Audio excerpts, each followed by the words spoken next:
On sait que la santé des jeunes est un sujet préoccupant aujourd'hui, alors on est parti à leur rencontre pour leur donner la parole. Oh, très bonne question. C'est vraiment prendre soin de son corps, pas forcément se restreindre, mais faire des choses qui contribueront à être bien, à être safe. Marcher, de voir, d'écouter, de parler et de faire tout ce que j'ai envie de faire. Pour moi, être en bonne santé, c'est pour être libre de ses mouvements et se sentir apaisé dans sa tête. Alors pour moi, être en bonne santé, ça ne veut pas dire forcément ne pas être malade, mais c'est avoir de l'énergie au quotidien. C'est quand le physique et le mental suivent et que tout va bien, quoi. J'essaye de manger sainement au max, j'essaye de cuisiner le plus possible si le temps le permet. Je fume pas, je bois pas, j'essaie d'être un peu plus sportif. Je sors tout le temps dehors, je fais du sport, je bouge un peu un minimum, je fais de la musique, tout ça pour la santé mentale, ça sert beaucoup. Et puis voilà, amusez-vous quoi. Niveau santé mentale, on va dire que j'essaie de faire des trucs qui me font plaisir. Je pense que c'est important, surtout quand tu te sens pas bien et tout.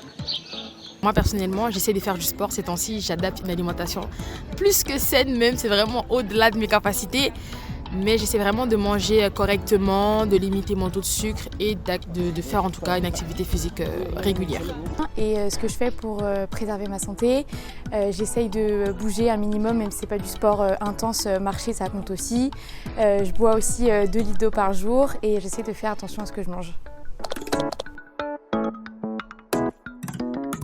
Bien sûr, le fait de fumer déjà. Je sais que dormir peu, ça peut engendrer, déjà pour le corps, on se retrouve fatigué, ça peut ramener de l'acné, c'est dans mon cas à moi également, donc je sais que dormir tard, c'est ce que je dois arrêter de faire. Je pense que c'est surtout au niveau alimentation. Comme on est jeune, des fois on a un peu la flemme de cuisiner, donc on mange surtout dehors et aussi peut-être qu'on n'est pas très bon à la cuisine. Je bois souvent les cafés, je trouve que c'est pas bien pour ma santé.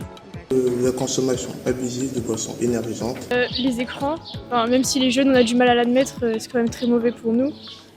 Déjà l'influence des réseaux sociaux. Je me mets beaucoup la pression. C'est pas du tout sur le physique, c'est vraiment mental. Je fais beaucoup de crises d'angoisse. Et rien faire.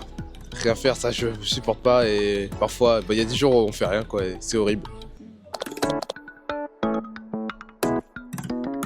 Meilleure franchement présidente, je sais pas, est-ce que les gens ils allaient m'écouter même si j'étais présidente? On a déjà le passeport, mais 50 € c'est pas beaucoup pour pouvoir faire du sport sur une année quand une licence c'est 300 €.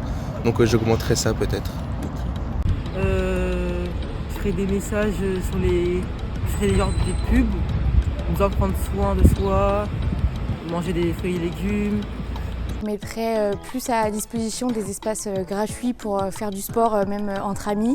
Et je mettrai aussi en avant le sujet de la santé mentale qui est encore assez tabou pour les jeunes aujourd'hui.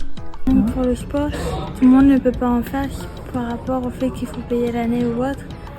Donc je pense que baisser les prix des cotisations pour le sport ou autre. Et aussi les accès aux soins, qui c'est plus accessible parce qu'actuellement parfois ça arrive quand même qu'on doit attendre assez longtemps pour un rendez-vous chez le médecin. C'est déjà lutter contre la précarité alimentaire. Faites-vous dépister parce qu'il n'y a pas beaucoup de gens qui le savent, mais c'est gratuit pour les moins de 25 ans et je trouve qu'on ne le fait pas assez. Déjà, comme aux États-Unis, le matin cours, l'après-midi sport. Je pense qu'il faudrait réduire les heures de cours.